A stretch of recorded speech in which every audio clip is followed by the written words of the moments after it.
Magandang gabi po, Luzon, Visayas at Mindanao. Pansamantalang nakalaya si dating Senador Bong Revilla matapos siyang payagan ng Sandigan Bayan 3rd Division na makapagpiyansa para sa kasong malversation of public funds. ₱1,000,000 ang bail na iniutos ng korte, bagay na agad inasikasong mabayaran ng kanyang staff. Ayon sa Sandigan Bayan, pinayagang magpiyansa si Revilla dahil bigo pa sa ngayong maipakitang malakas ang ebidensya para patunayang guilty siya. At nakatutok live si Mark Salazar. Mark. Mel, Vicky at Emil, bandang 4:30 ng hapon, dumating dito ang convoy ni former Senator Bong Revilla dito sa Sandigan Bayan mula sa Quezon City Jail sa Payatas. Kasama niya ang kanyang may bahay na si Representative Lani Mercado. Diretso sila agad sa korte. Late in the afternoon kasi, lumabas ang desisyon ng 3rd Division ng Sandigan Bayan sa pagpayag nito sa petisyon ni Revilla na makapagpiyansa para sa kasong malversation of public funds through falsification of public documents. Kaugnay ito ng umano'y ghost flood control project sa Pandi, Bulacan. ₱1,000,000 ang bail na inutos ng korte, bagay na agad inasikasong bayaran ng kanyang staff. Non-bailable dapat ang kasong malversation of public funds. Pero humiling si Revilla sa Sandigan Bayan na payagan siya magpiyansa. Ayon sa Sandigan Bayan 3rd Division, pinayagan si Revilla na makapagpiyansa dahil bigo umano ang prosekusyon na maipakitang malakas ang ebidensya para patunayang guilty si Revilla sa kaso. Matatandaan ang kasong inihain ng Ombudsman noong Enero. Sinabi nitong nagsabuatan si Revilla at 6 na kapwa akusado para ilabas ang ₱76 million para sa flood control project sa barangay Bunsuran, Pandi, Bulacan, na non-existent pala ng inspeksyonin ang proyekto. Ang ibinibintang na ₱76 million kay Revilla at iba pa ay malaking bahagi ng sinasabing ₱92.8 million na ghost project sa Pandi, Bulacan pa lang. Humiling din makapagpiyansa ang kanyang mga kapwa akusado, kabilang ang mga dating DPWH Bulacan 1st District Engineers na sina Bryce Hernandez at JP Mendoza, pero hindi ito pinagbigyan ng korte. Nauna nang pinayagang magpiyansa si Revilla sa kasong graft, kaya wala nang hadlang para siya ipalayain ng korte matapos makapagpiyansa.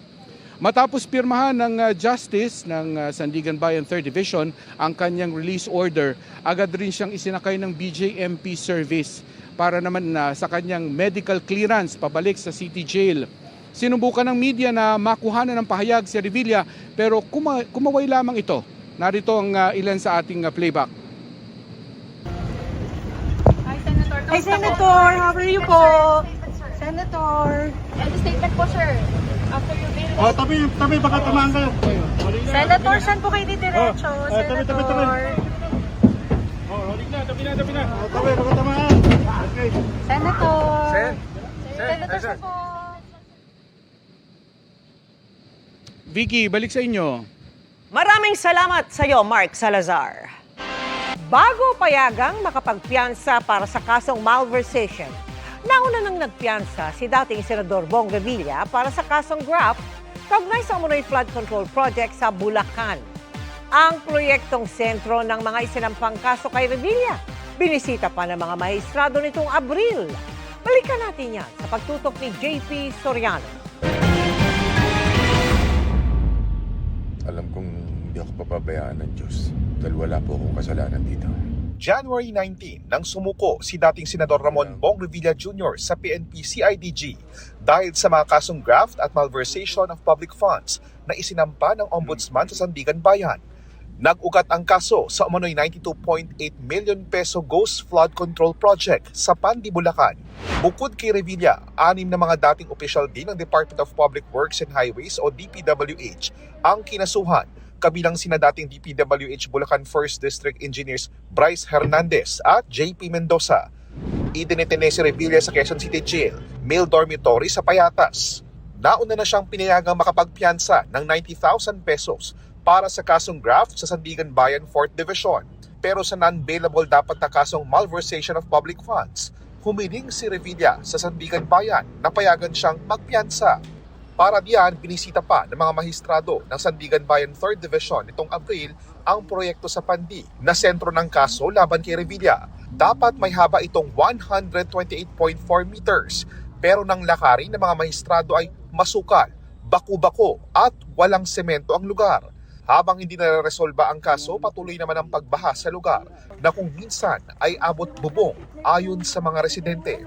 Pangalawang pagkakataon na ito na makulong ni Revilla matapos isangkot sa katiwalian. Una noong 2014 nang kasuhan siya ng plunder at graft matapos madawit sa pork barrel scam. Pero naakwit siya sa plunder noong 2018 at graft noong 2021.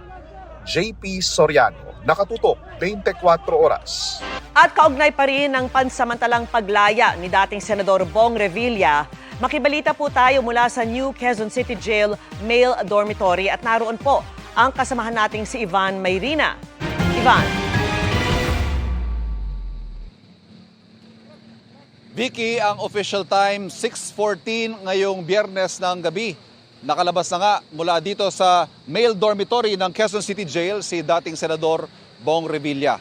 Kinumpirma yan ng BJMP sa isang pahayag at kanilang sinabi na nirelease nila itong si Revilla mula sa male dormitory ng 6:40 ng gabi sa bisa ng release order na inilabas ng Sandigan Bayan 3rd Division. May 6 na buwan ding na malagi dito si Revilla dahil ikinulong nga siya kaugnay ng malversation case sa kanyang kinasangkutan sa flood control scandal mula noong Enero. Sa ngayon, Vicky, ay tahimik na dito at kani-kanina nga lamang ay sinubukan nating kunan ng pahayag ang kanyang misis na si Congresswoman Lani Mercado. At tinawagan natin siya at tinext, hindi siya sumagot. Natsyempohan natin kanina dito sa labas ng City Jail ang kapatid ni Revilla na si dating Mayor Strike Revilla at ng ating kumusahin kung ano ang masasabi ni Senador Bong sa kanyang pansamantalang paglaya. Ang tanging isinagot niya ay thumbs up at nang hingan natin siya ng mensahe sa kanilang mga taga-suporta o sa sambayan ng Pilipino, ang sabi lamang niya ay antayin na lamang natin magsalita mismo itong si Senator Bong Revilla. Pilit nating tinanong ang ilan sa mga kasama sa kanilang convoy kung saan sila didiretso mula dito sa City Jail, wala din naman silang sinabi. Kaninang alas 4:23, Vicky, nang unang lumabas itong convoy na sakay si Revilla. Akala natin didiretso na siya sa kanyang paglaya pero pumunta lamang sa Sandigan Bayan para formal na maglagak ng piyansa. Bumalik dito pasado alas 5 at ayun nga, 6:14 ngayong gabi ay umalis siya dito mula sa Quezon City Jail. At yan ang latest mula dito sa City Jail. Balik sa iyo, Vicky. Maraming salamat sa iyo, Ivan Mayrina. Nirerespeto raw ng Malacanang ang pagpayag ng Sandigan Bayan 3rd Division na makapagpiyansa si dating Senador Bong Revilla para sa kinakarap nitong kasong malversation of public funds. Ayon kay Palace Press Officer Undersecretary Claire Castro, nasa kamay ng korte ang pagpapasya sa mga ganitong usapin. Nasa mga prosecutor naman daw kung ano ang nararapat na gawing hakbang sa nasabing desisyon. Ang dapat lang anya ay laging manaig ang batas at ang proseso.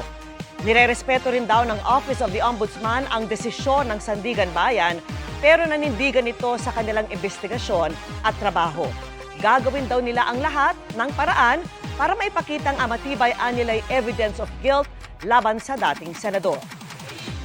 Ipinagpapasalamat naman ni dating Senador Bong Revilla ang pansamantalang paglaya. Sabi pa niya sa isang post online, "Thank you, Lord." Ayon naman sa kanyang abogado, simula pa lamang nagtiwala na si Revilla sa judicial system. Ang pagpayag ng Sandigan Bayan na makapagpiyansa si Revilla, patunay umano na mahina ang ebidensya laban sa dating senador. Masaya rin anya si Revilla lalo't makakasama na rin niya ang kanyang pamilya matapos ang 6 na buwan